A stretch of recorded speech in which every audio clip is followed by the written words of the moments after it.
بسم اللہ الرحمن الرحیم۔ اگر کوئی مرد کسی ایسی عورت سے ہم بستری کرے جو اس کی بیوی نہیں ہے تو اسے زنا کہتے ہیں۔ ضروری نہیں ہے کہ اس کے ساتھ سونا زنا کہلائے، بلکہ چھونا بھی زنا کا حصہ ہے، اور اجنبی عورت کی طرف دیکھنا آنکھوں کا زنا ہے۔ اسلام میں زنا کو بہت بڑا جرم سمجھا جاتا ہے، اور اسلام نے اس کی سزا صرف اس دنیا میں رکھی ہے، اور مرنے کے بعد اللہ اسے سخت سزا دے گا۔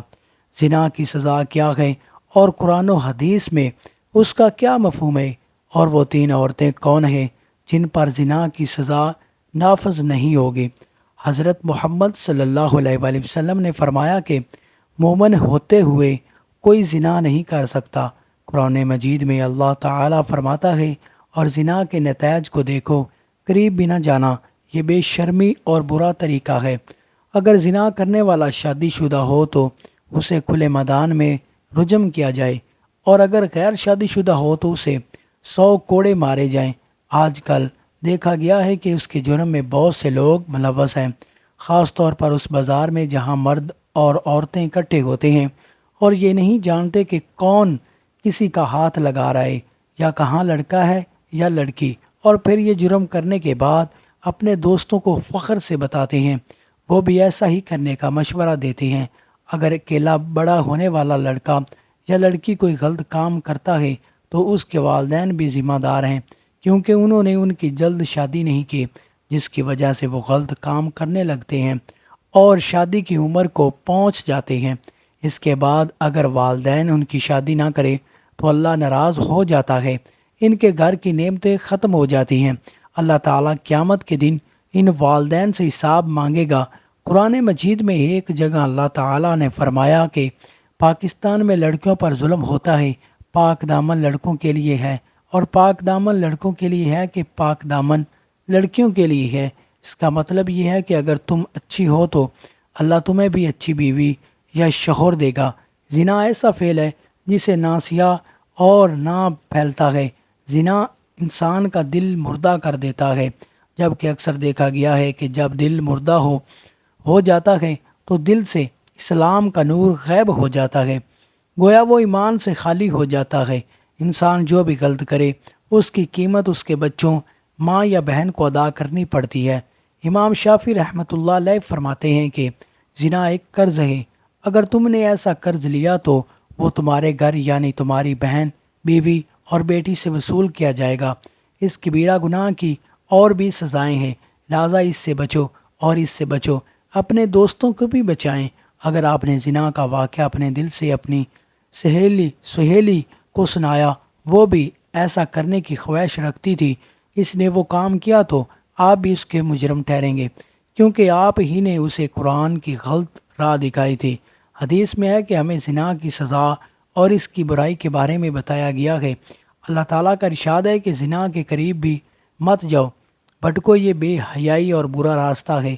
جانیہ کو کوڑا، ان دونوں میں سے ہر ایک کو 100 کوڑے لگتے ہیں۔ اس طرح رسول صلی اللہ علیہ وآلہ وسلم نے فرمایا کہ اگر کوئی شادی شدہ مرد یا عورت زنا کرے تو ان دونوں کو دنیا میں دے دو، یہ اللہ کی طرف سے عذاب ہے۔ شادی شدہ شخص ایمان کی حالت میں زنا نہیں کرتا، یعنی جب وہ زنا کرتا ہے تو ایمان سے خالی ہو جاتا ہے۔ رسول اللہ صلی اللہ علیہ وآلہ وسلم سے کبیرہ گناہوں کے بارے میں پوچھا گیا تو آپ صلی اللہ علیہ وآلہ وسلم نے فرمایا، اپنے ساتھی کی بیوی سے گناہ کبیرہ گناہوں میں سے ہے۔ زنا کرنے والے کا مسلمان اور بالغ ہونا ضروری ہے۔ جس نے یہ جرم اپنی مرضی سے کیا ہو اسے اس جرم کی سزا دی جائے، اس لیے اس پر کوئی جبر نہیں ہونا چاہیے۔ رسول اکرم صلی اللہ علیہ وآلہ وسلم نے فرمایا کہ 3 قسم کے لوگوں کے بارے میں کوئی عمل نہیں لکھا گیا، یعنی 3 قسم کے لوگ ایسے ہیں جو زنا کے مرتکب بھی ہوں۔ دین اسلام کے مطابق ان پر کوئی حد نہیں ہے، اس کا اطلاق اول تو ان پر نہیں ہوتا جب تک کہ وہ بالغ نہ ہو جائیں۔ ان پر جو سوئے ہوئے ہو جب تک کہ وہ بیدار نہ ہو، سوم ان پر جن کا دماغی دھیان درست نہیں، یا جن کا دیوانہ مجنون لیکن اس پر بھی لاگو نہیں ہوتا، کوئی حد نہیں ہوتی۔ آپ صلی اللہ علیہ وآلہ وسلم نے فرمایا، میری امت کی غلطی جو کچھ اس پر مجبور کیا گیا وہ معاف کر دیا گیا، یعنی اگر تم سے کوئی غلطی ہوئی ہے تو اللہ تمہیں معاف کر دے، یا کچھ بھی اگر آپ مجبور ہیں تو اللہ تعالیٰ آپ کو معاف کر دے گا۔ زنا کرنے والے کے لیے رجب کو محدود کرنے کا طریقہ بیان کیا گیا ہے۔ زمین میں گڑھا کھودا جائے، محبوب کو اس میں کھڑا کر کے اس کے سینے تک مٹی میں دفن کر دیا جائے، پھر اسے سنسار کیا جائے یہاں تک کہ وہ مر جائے۔ یہ عمل امام اور مسلمانوں کے ایک گروہ کے سامنے کیا جائے۔ یہ اللہ تعالیٰ کا حکم ہے۔ اس کے عذاب کے وقت اہل ایمان کا ایک گروہ موجود ہونا چاہیے۔ رسم کے متعلق مرد اور عورت کا حکم ہے، البتہ یہ برابر ہے کہ عورت کے کپڑے ایسے باندھے جائیں کہ وہ بے پردہ نہ ہو۔ اسلام زنا کو حرام سمجھتا ہے۔ سب سے قیمتی فضیلت اس کی حفاظت کو ہر حال میں ضروری قرار دیتا ہے، کیونکہ زنا اسلامی معاشرے میں ایک بہت ہی مکروہ اور خوفناک جرم ہے، اور ایک اسلامی روایت سے ہے کہ اس جرم کی سخت سزا ہے۔ اللہ تبارک و تعالیٰ اسرائیل میں فرماتا ہے کہ زنا کے قریب نہ جاؤ جب تک کہ یہ اچھا نہ ہو، یہ بے شرمی اور برا راستہ ہے۔ اس آیت کریمہ میں زنا سے اس طرح روکا گیا ہے، نہ زنا لیکن صرف زنا کے قریب مت جاؤ۔ لگتا ہے کہ زنا بہت بری چیز ہے۔ حضرت عبداللہ بن مسعود رضی اللہ تعالیٰ عنہ فرماتے ہیں کہ میں نے رسول اللہ صلی اللہ علیہ وسلم سے پوچھا کہ سب سے بڑا گناہ کون سا ہے؟ آپ صلی اللہ علیہ وسلم نے فرمایا، سب سے بڑا گناہ یہ ہے کہ تم نے اللہ کے ساتھ کسی کو شریک کیا حالانکہ اس نے تمہیں پیدا کیا۔ میں نے پوچھا کہ اس کے بعد بڑا گناہ کیا ہے؟ اس نے کہا کہ تم اپنے بچے کو اس کے خوف سے مار ڈالو کہ وہ تمہارے ساتھ کھانا کھائے گا۔ میں نے پوچھا کہ پھر کون؟ یہ بہت بڑا گناہ ہے۔ آپ صلی اللہ علیہ وسلم نے فرمایا کہ تم اپنے پڑوسی کی بیوی سے زنا کرتا ہے۔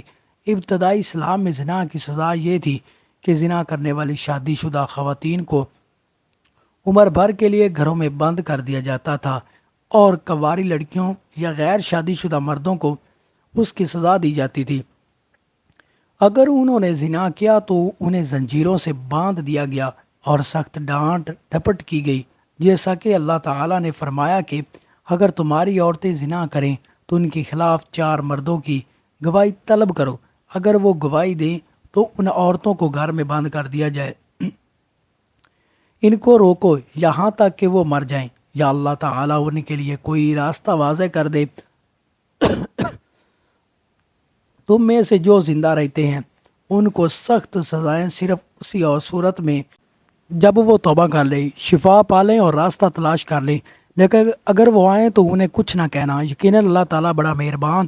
اللہ تعالیٰ سے دعا ہے کہ اللہ تعالیٰ ہمیں زندگی کی لذت اور اس کبیرہ گناہ سے بچنے کی توفیق عطا فرمائے، ہمارا خاتمہ ایمان کی بنیاد پر آئے، آمین یا رب العالمین۔ اگر ویڈیو پسند آئے تو ویڈیو کو لائک کریں، شیئر کریں، چینل کو سبسکرائب کریں اور کمنٹ باکس میں اللہ تعالیٰ کے 99 ناموں میں سے ایک نام لکھیں۔ اگلی ویڈیو تک اجازت دیں، اللہ حافظ۔